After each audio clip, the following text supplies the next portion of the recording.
호주 출신의 작가인 이 한 사람이 있는데, 이 사람은 수년 동안 병간호를 하면서 죽어져가는 사람들을 지켜봤던 사람이었어요. 그게 누구냐? 브로니 웨어라는 사람이에요.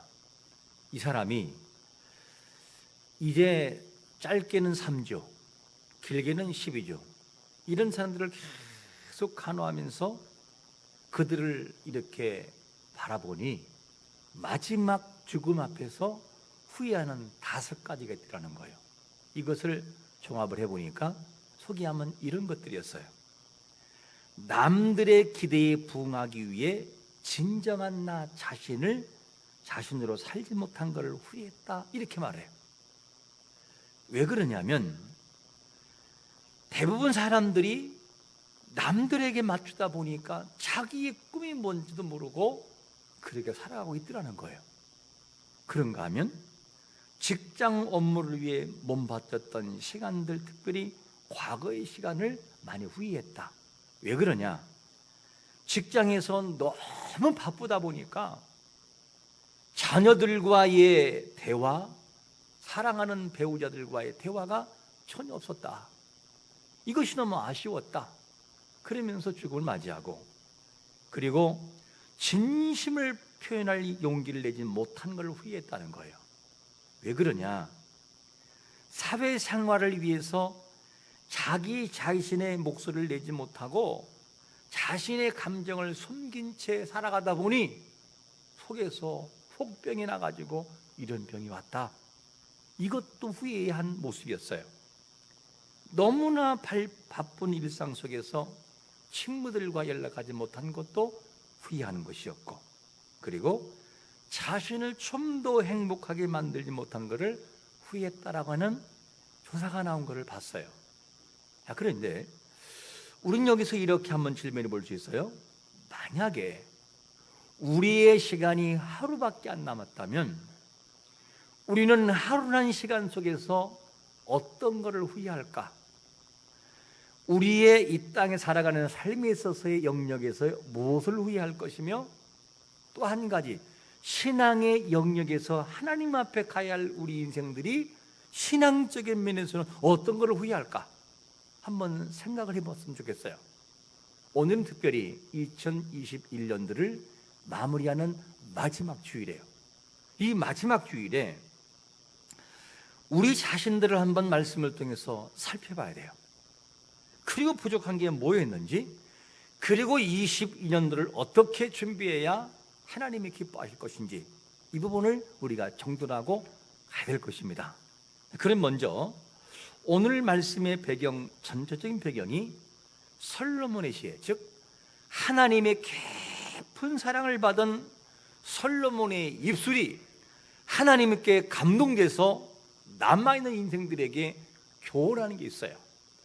자기가 마지막 죽음을 앞두고 여러분들에게 부탁하는 말이 있습니다 하면서 호소하는 내용이 뭐냐면, 첫 번째로 이런 걸 호소해요. 뭐라고 말하냐면, 황금기의 창조주를 기억하라. 1절 보니까 이런 말씀을 하잖아요.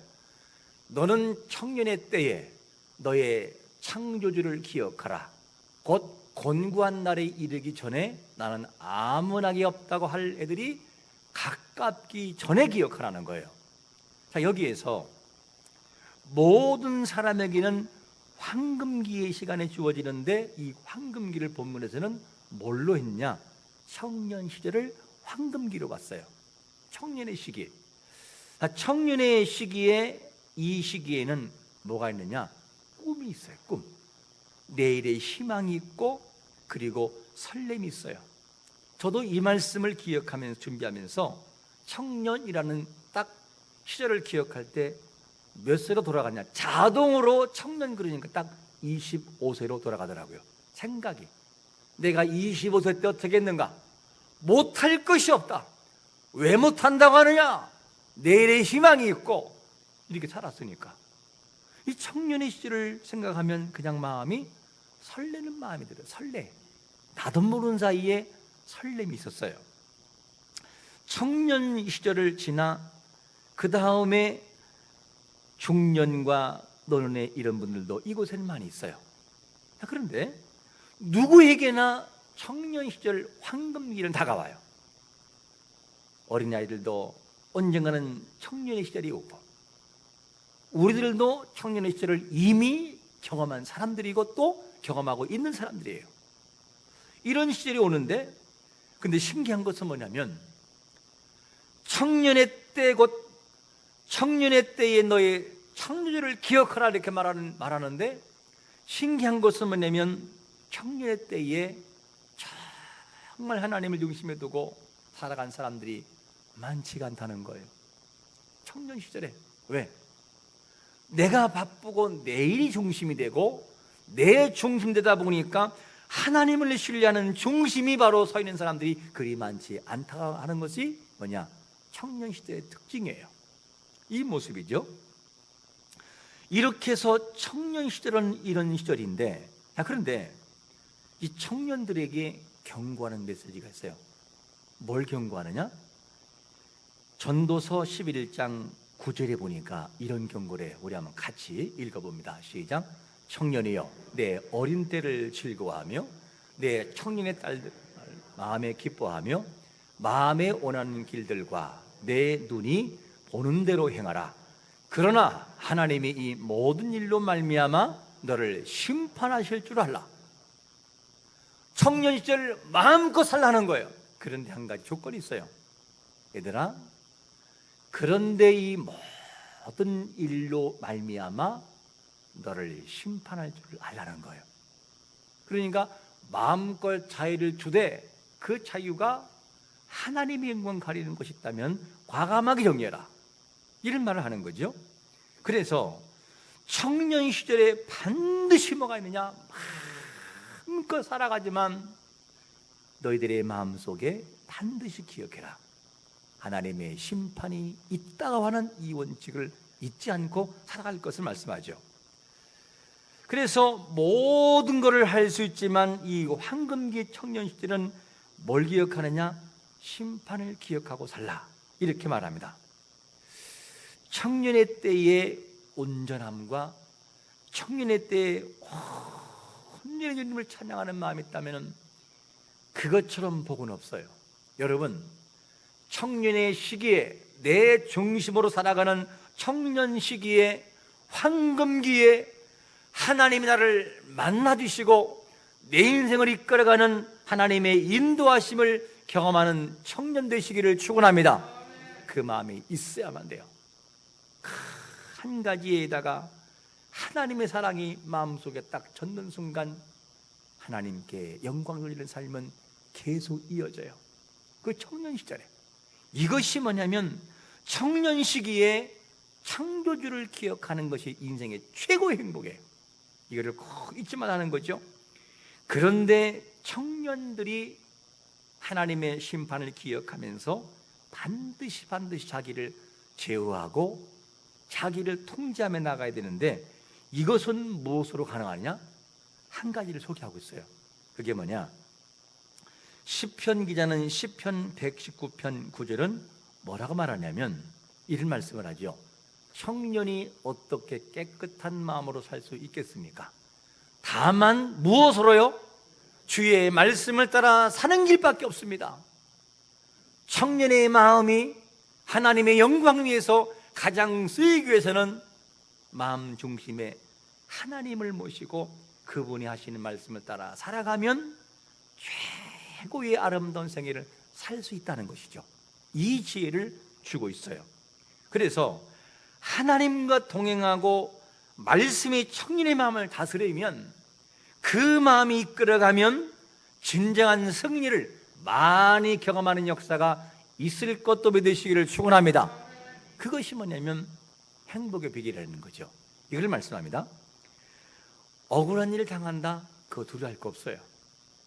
왜냐하면 요셉이라고 하는 이 청년은 어떤 걸 경험하느냐? 억울함을 경험했어요. 형들에게 미움을 당하고 이방 지역으로 팔렸어요. 너무 억울하잖아요. 그런데도 그 마음 중심에 누가 있느냐? 하나님이 있었어요.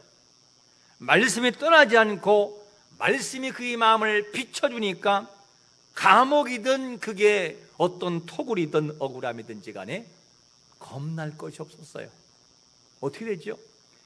그 요셉이 억울한 일을 당하지만 하나님이 그와 함께 하심으로 형통한 자가 되었다는 증언을 하고 있어요.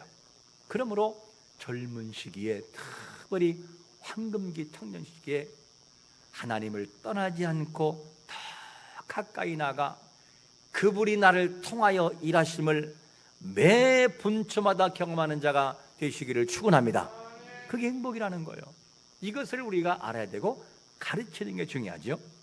자, 그러면 이 황금기가 청년의 시기라고 한다면 이 말씀을 들으면서 이렇게 질문할 수 있을 거예요.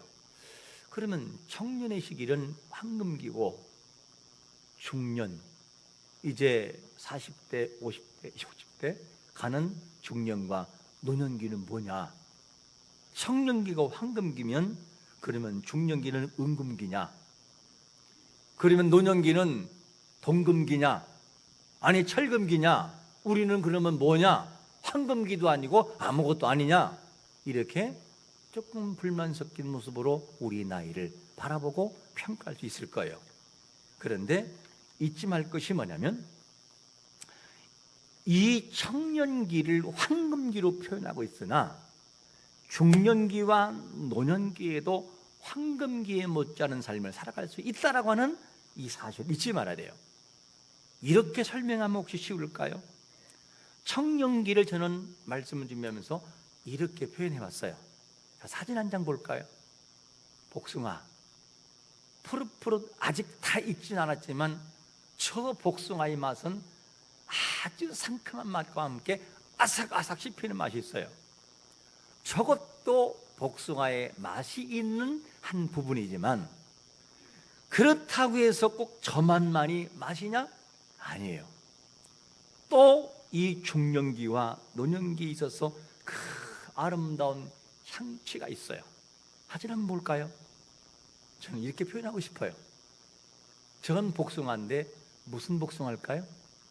황도복숭아. 황도복숭아가 설 익었을 때는 안 벗겨져요. 그런데 완전히 익잖아요. 늦게까지 익으면은 껍질만 벗겨서 싹 벗겨져요.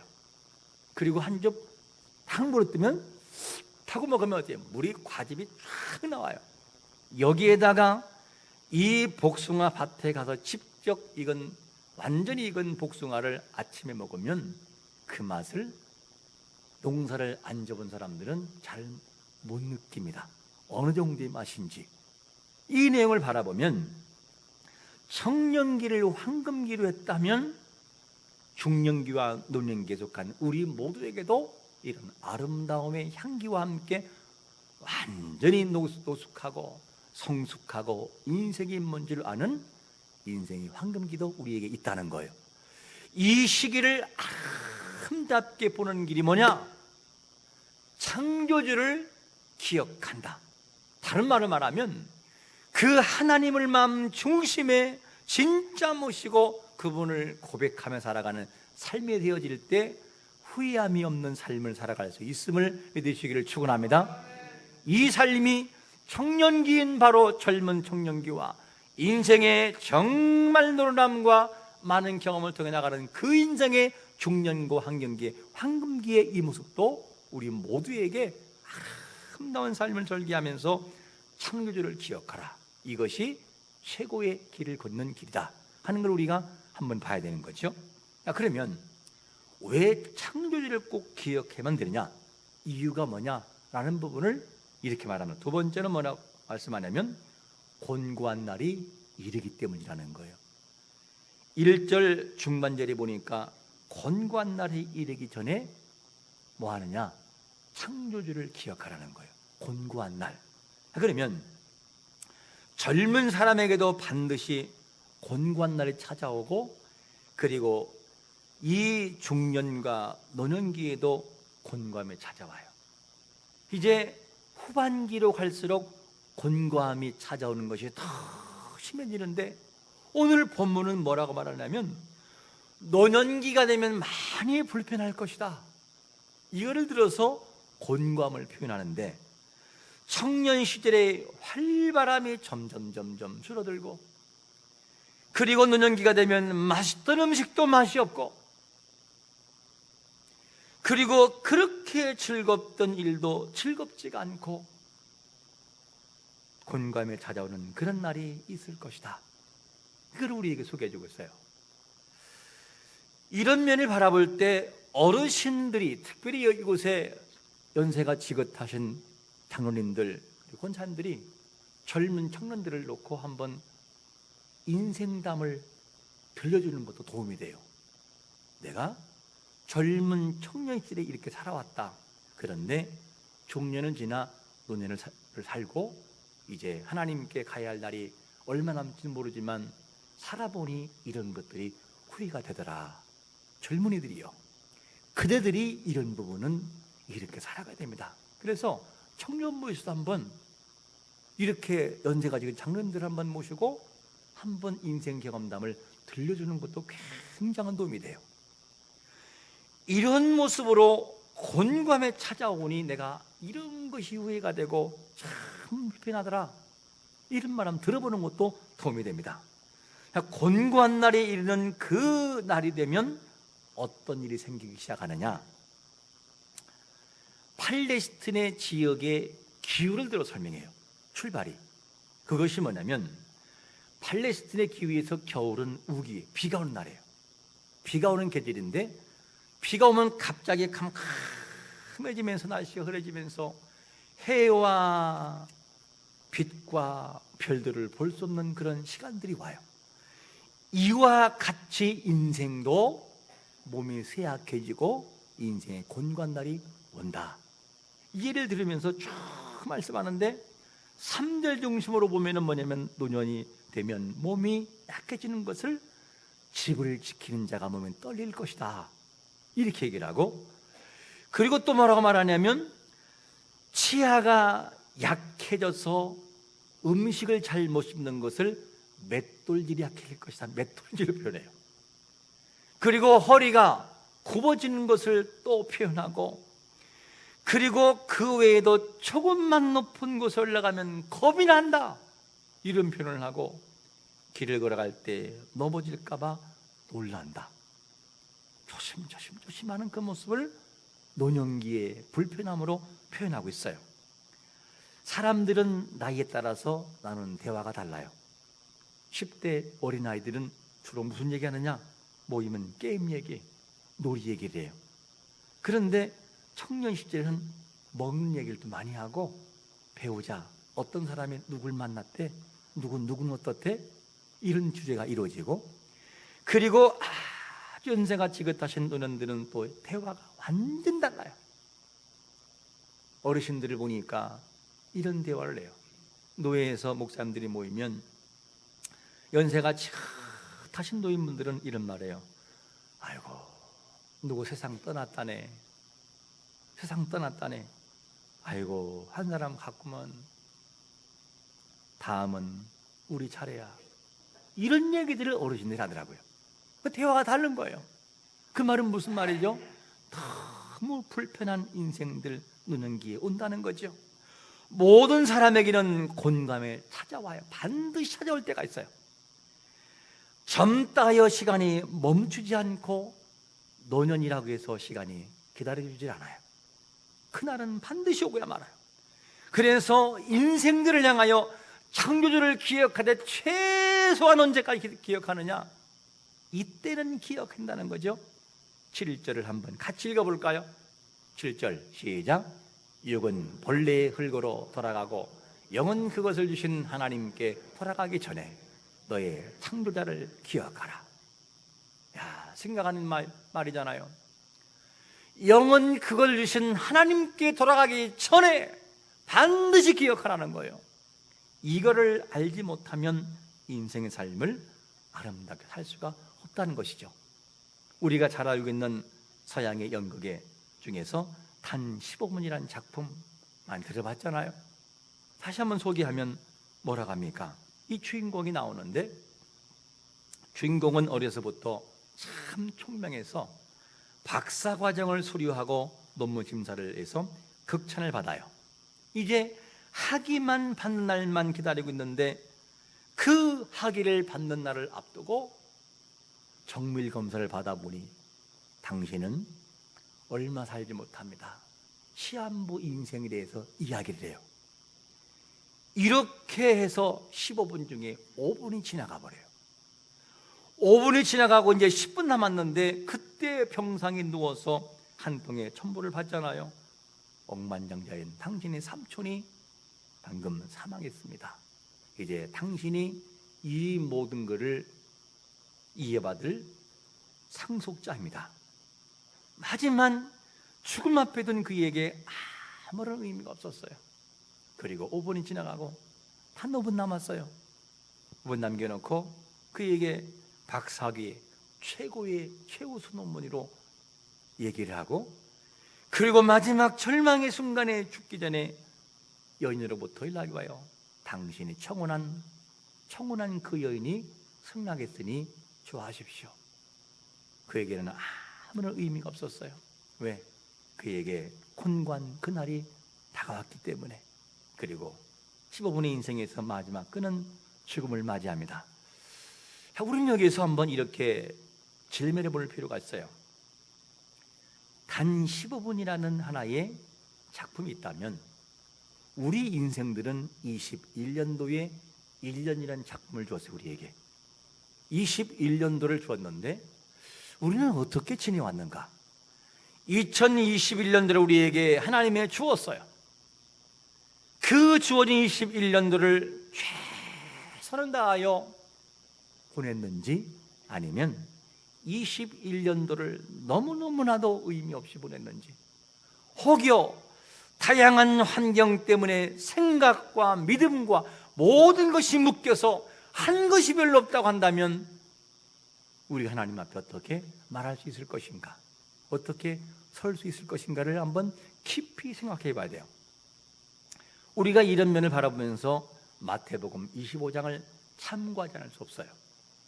마태복음 25장이 나오는 사람들이 나오는데 주인이 타국에 갈 때 종들을 불러서 맡기는데 그 맡기는 기준이 뭐냐?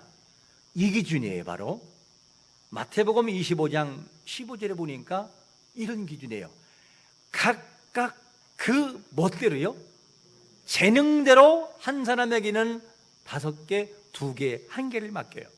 재능대로. 여기에서 각각 재능대로라고 하는 이 원문에서 뜻이 뭐냐면 이디안 디나민이란 단어. 이디안 디나민. 이 단어의 뜻이 무슨 말이냐면 그 자신의 능력대로, 원문에서는 그 자신의 능력대로. 이 말을 좀 풀어 말씀드리면 무슨 말이냐면 여기서 말하는 자신의 능력은 본래부터 가지고 있는 능력을 말해요. 본래부터. 이 사람은 이미 하나를 맡긴 사람에게는 하나를 충분히 감당할 수 있어서 남길 수 있는 사람이고, 5개는 5개 이상을 충분히 남길 수 있고, 2개는 2개를 남길 수 있는 사람이에요. 이거를 어떻게 하느냐? 일을 하다 보면 그것이 생기는 에너지가 아니고 처음부터 이미 그에게는 그런 능력을 가지고 있다, 그 말이에요, 원문에서는. 그러니까 이 맡겨진 사람에게는 하나는 분명히 감당할 수 있는 사람인데, 그런데 신기한 것은 뭐냐면 주인이 그것을 알고 맡겨주었어요. 너는 하나를 충분히 감당하여 더 많은 걸 남길 수 있어. 이거를 알고 주인이 맡겨주었는데 그 종은 뭐라고 하느냐? 스스로 생각했어요. 아우, 나는 안 돼요. 이래서 안 되고요, 저래서 안 돼요. 그리고 주인도 평가하고 자기도 평가해서 안전하게 그냥 땅에 묻어두어서 그대로 가져가 버렸어요. 이 사람을 향한 하나님의 평가는 뭐냐면 마태복음 25장 30절에 보니까 이 무익한 종아, 이렇게 말해. 무익한 종아. 아주 주인이 책망하고 이 사람에 대해서 아주 주님, 하나님 주인께서 아주 진노를 바라요. 무익한 종이라고. 왜? 자기 자신을 너무나 과소평가하고 주인을 잘못 판단했기 때문에. 그래서 그렇게 끝나버려요. 그러면 이렇게 물을 수 있겠죠? 그럼 5개를 가진 자는 어떻게 남겼는가? 그러면 5개를 가진 자는 하나를 가진 자보다 훨씬 부담감이 커요. 왜냐? 에너지가 이미 5개를 가진 자는 5개의 에너지를 활용하기 위해서는 하나를 가진 자의 열심히 가지고는 안 돼요. 더 강력한 힘을 가지고 최선을 다할 때 남길 수 있는 것이죠. 그렇기 때문에 이 내용을 바라보면 가진 자의 에너지에 따라서 맡겼는데 맡긴 그것을 우리 스스로는 어떻게 생각하느냐? 잘못 판단한다는 거예요. 하나님이 모두에게 2021년도를 주었어요. 그런데 남겨야 할 몫은 달라요. 어떤 사람은 21년도에 하나만 남기는 사람이 있고 어떤 사람은 10개를 남겼어야 됐어요. 그런데 10개를 남겨야 될 사람이 하나밖에 못 남긴 것은 뭐냐? 책망들을 일이에요. 우리가 이 내용을 바라보면서 우리는 2021년도를 어떻게 지나왔는가를 한번 생각해 봐야 돼요. 모든 사람에게 곤고한 날은 다가옵니다. 하고 싶어도 하지 못하는 사람이 있어요. 그날이 오고야 말아요. 그날은 여지없이 후회한 날이죠. 우리에게 있어서 곤고한 날이 다가오는데 여러 가지 이유로 핑계를 대고 우리는 대충 살 수 없어요. 대충 살아간 사람을 향해서 주님이 뭐라고 한 줄 알아요? 라오디게아 교회에게 대충 살아갔는데 이들에게 이런 말씀을 합니다. 요한계시록 3장 16절을 한번 같이 읽어볼까요? 시작. 내가 이같이 미지근하여 내 입의 선어를 토하여 버리리라. 이것도 아니고 저것도 아닌 사람에게 뭐냐면 내가 토해버리리라. 와, 무슨 말을 해요? 여러분, 우리가 마음속에 가질 것이 뭡니까? 우리는 이미 하나님의 은혜를 통하여 그분을 믿음으로 하나님의 자녀가 됐어요. 믿음으로 구원받았어요. 그러면 구원받은 것으로만 끝나면 되나요? 구원받은 사람의 이 은혜가 있다면 반드시 그런 사람들에게는 행위가 뒤따라야 돼요.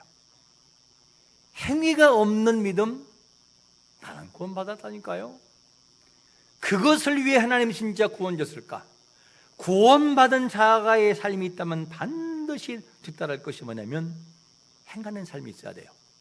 이것이 아니면 그 믿음을 뭐라고 평가하느냐? 바로 야고보서 2장 26절은 이렇게 평가합니다.